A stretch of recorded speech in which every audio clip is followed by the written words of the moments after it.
Bonjour mes stagiaires, bonjour mes étudiants. On va voir avec vous un cas pratique concernant la cessation du contrat de travail. Cette séquence, c'est important pour la législation de travail. Tant le salarié que l'employeur disposent de la possibilité de mettre fin à leur relation contractuelle sous réserve de respect de certaines conditions. On distingue deux types de cessation. Je recommence. Tant le salarié que l'employeur disposent de la possibilité de mettre fin à leur relation contractuelle sous réserve de respect de certaines conditions, on distingue deux types de cessation. La suspension, ça veut dire cessation provisoire. Le salarié peut se trouver en impossibilité temporaire d'exercer son travail. Je recommence, le salarié peut se trouver en impossibilité temporaire d'exercer son travail. Ceci peut résulter des décisions de l'employeur, avertissement disciplinaire, mise à pied, la grève, etc. En général, la suspension du contrat a lieu dans les cas suivants, et donc il faut les assimiler. Les cas de la suspension sont les suivants: la période de service militaire obligatoire, les périodes d'absence légale, l'incapacité temporaire du salarié, la durée de grève, la mise à pied. Ça veut dire qu'il peut être une suspension ou sanction disciplinaire ou une raison économique. Exemple, réduction de l'activité de l'entreprise, la fermeture temporaire de l'entreprise suite à une sanction administrative, fraude, corruption, etc. Et donc, ce sont des cas où la suspension a eu lieu. Je recommence. La suspension du contrat de travail a lieu dans les cas suivants. Premier cas, c'est la période des services militaires obligatoires. Deuxième cas sont les périodes d'absence légale, par exemple décès, fête, mariage, etc. L'incapacité temporaire du salarié, par exemple à titre de maladie, à titre d'accident de travail, la durée de grève, la durée de grève, la durée de grève, la mise à pied. La mise à pied, ça veut dire qu'il peut être une suspension ou sanction disciplinaire ou pour raison économique. Par exemple, la réduction de l'activité de l'entreprise. On a aussi la fermeture temporaire de l'entreprise suite à une sanction administrative, par exemple en cas de fraude, de corruption, etc. Maintenant, on va parler de la résiliation. Ça veut dire cessation définitive, c'est la rupture du contrat de travail. Il met fin au rapport liant l'employé et l'employeur. Il peut être volontaire, unilatéral ou selon les conjonctures économiques. La résiliation du contrat de travail peut prendre différentes formes. Je recommence. La résiliation, ça veut dire la cessation définitive, c'est la rupture du contrat de travail. Il met fin au rapport liant l'employeur et l'employé. Il peut être volontaire, unilatéral ou selon les...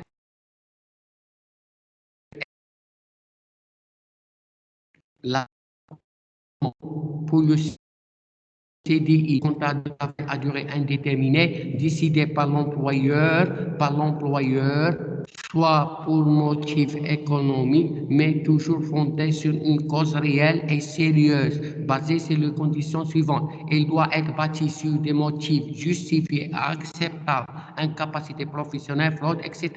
L'obligation d'un délai de préavis, comme indiqué dans les vidéos précédentes, notification de l'ordre de l'aide de recommandation pour les procédures de licenciement.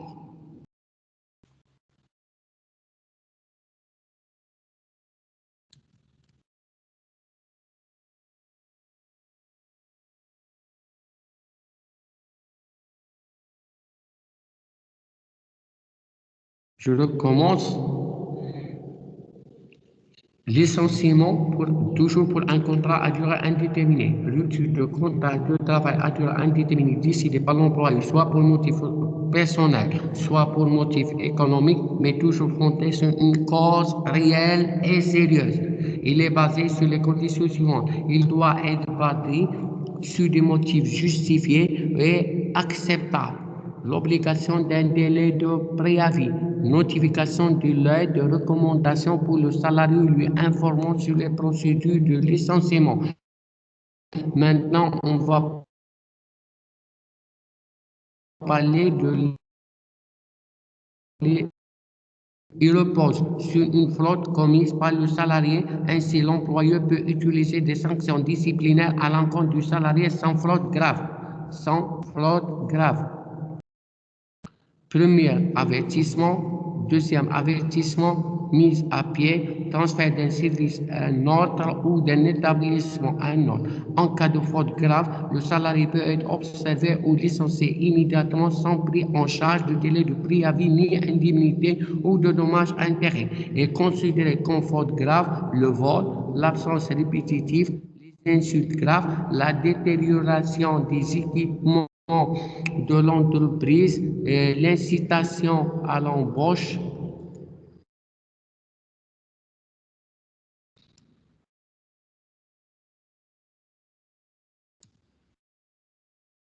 l'inverse public, le refus délibéré et injustifié du salarié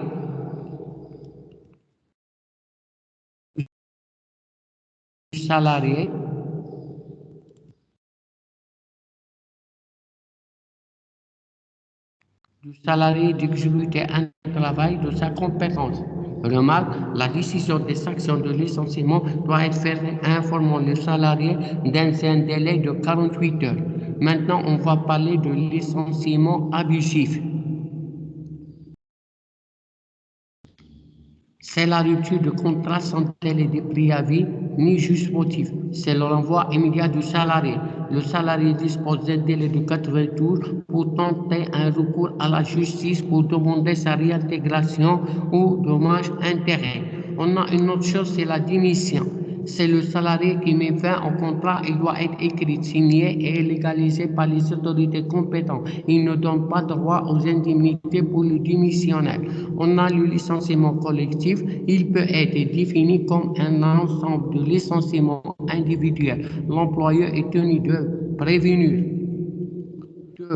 prévenir les délégués de personnel un mois avant, organiser des rencontres pour des négociations avec les délégués de personnel, présenter une demande au gouvernement de la région ou de la province dans un délai de mois, accompagné par un procès verbal de négociation et des pièces justificatifs qui sont un rapport motivant le licenciement, l'état de la situation économique et financière de l'entreprise, un rapport établi par un expert comptable ou par un commissaire aux comptes marquant les motifs de licenciement. Je recommence, le licenciement collectif.